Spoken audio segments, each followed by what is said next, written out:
1973లో స్వర్గీయ పివి నరసింహారావు గారు ప్రధానమంత్రిగా ఉన్నారు. 73లో ఈ రాష్ట్రానికి ముఖ్యమంత్రిగా ఉన్నప్పుడు కూడా ఈ భూ సంస్కరణల మీద అనేక మార్పులు చేర్పులు తెచ్చి పేదవాళ్ళకి అండగా ఉన్నది ఆనాటి ఇందిరమ్మ ప్రభుత్వం. అంతేకాదు అనేక చట్టాలు తీసుకొచ్చి,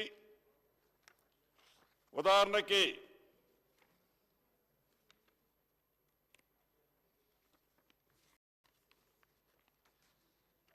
జాగీర్ల రద్దు చట్టం 1948లో వచ్చింది అధ్యక్ష. తెలంగాణ ROR చట్టం 1948లోనే వచ్చింది. రక్షిత కౌలుదారు చట్టం 1950లో వచ్చింది. ఇనాముల రద్దు చట్టం 1955లో వచ్చింది. భూదాన చట్టం 1965లో వచ్చింది.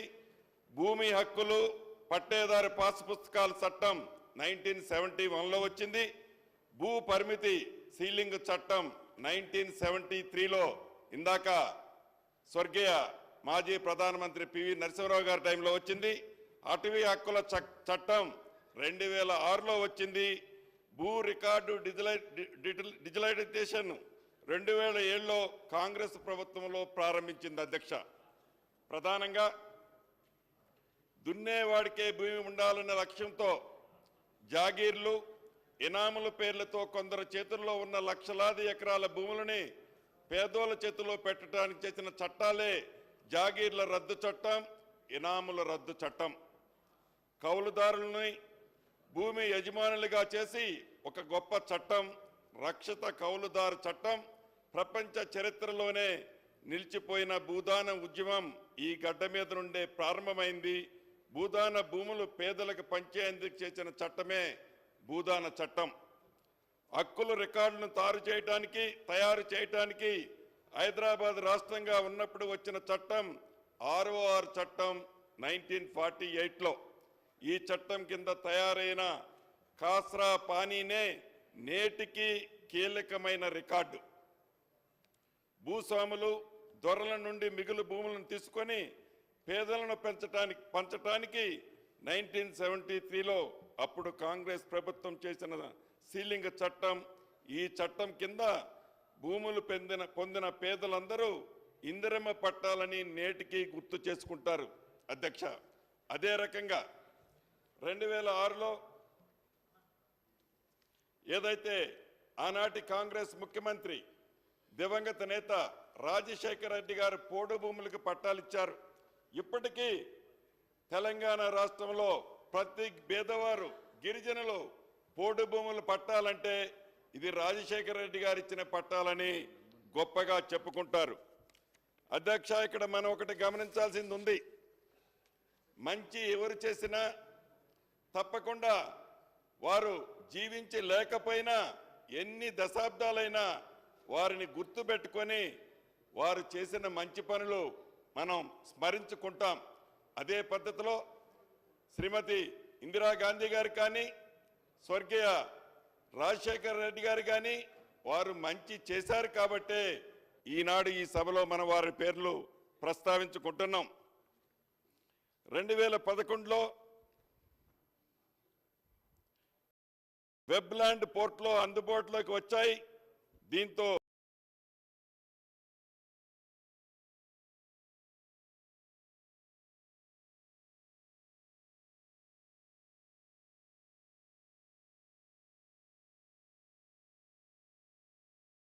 భూ రికార్డులు పూర్తి ప్రత్యక్షంగా చూస్తున్నాం. ఉదాహరణకి మంచి చేయాలని చూసిన ఆనాటి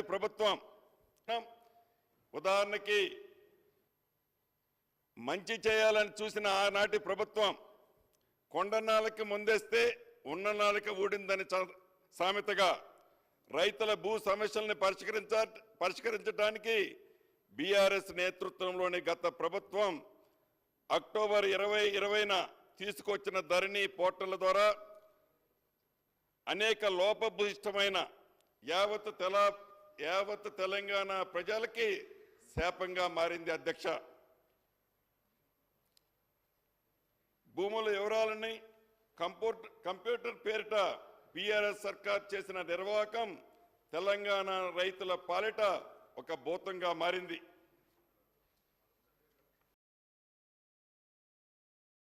ధరణి తెచ్చిన భూ సమస్యల పరిష్కారానికి బక్క చిక్కిన రైతులు అధికారుల చుట్టూ కోర్టుల చుట్టూ చెప్పులు అరిగేలా తిరిగారు. ఫలితం మట్టుకు ఒక పెద్ద గుండు సుంద. అధ్యక్ష చేసిన నిర్వాహకం తెలంగాణ రైతుల పాలిట ఒక భూతంగా మారింది.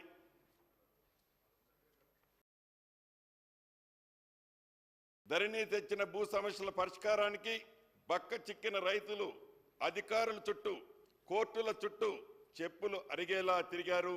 ఫలితం మట్టుకు ఒక పెద్ద గుండు సుంద. అధ్యక్ష చట్టాలు తెలంగాణ ప్రజల ఆలోచనలు ఆంక్షలు అనుగుణంగా తీసుకురావాలి. తెలంగాణ ప్రజల దశాబ్ద ఆంక్షలు నెరవేర్చే విధంగా ఉండాలి.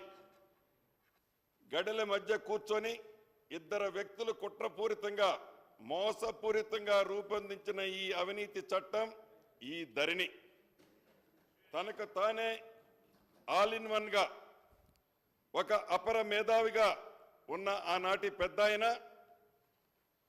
నాకు అపారమైన అనుభవం ఉందన్న ఆనాటి పెద్దాయన తెలంగాణ నుంచి భారత్కు విస్తరిస్తానని, దేశానికి దశ దిశ తానే అని చూపిస్తానని ప్రగల్భాలు పలికిన పెద్ద మనిషి ధరణి పేరుతో ప్రజలకు దగా చేశారన్నది ముమ్మాటికి నిజం.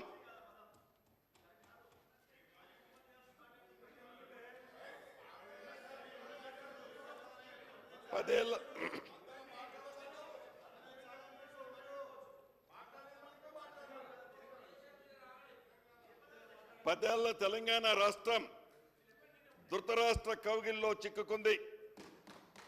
ఆ పెద్ద మనిషి చేసిన ఈ పాప ఫలితాన్ని అన్యాయంగా తెలంగాణ రైతాంగం అనుభవించాల్సిన దుస్థితి దాపురించింది. ఇత్తు మంచిదైతే చెట్టు మంచిదవుతుందనే సామెత, చట్టం మంచిదైతే ప్రజలకు మేలు జరుగుతుంది.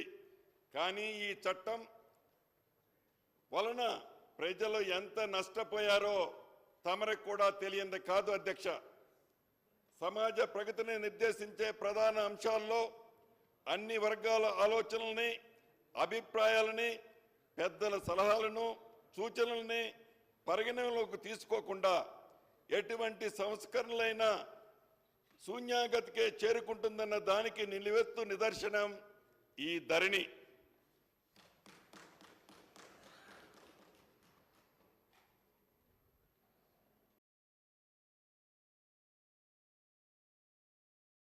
ఈ ధరణి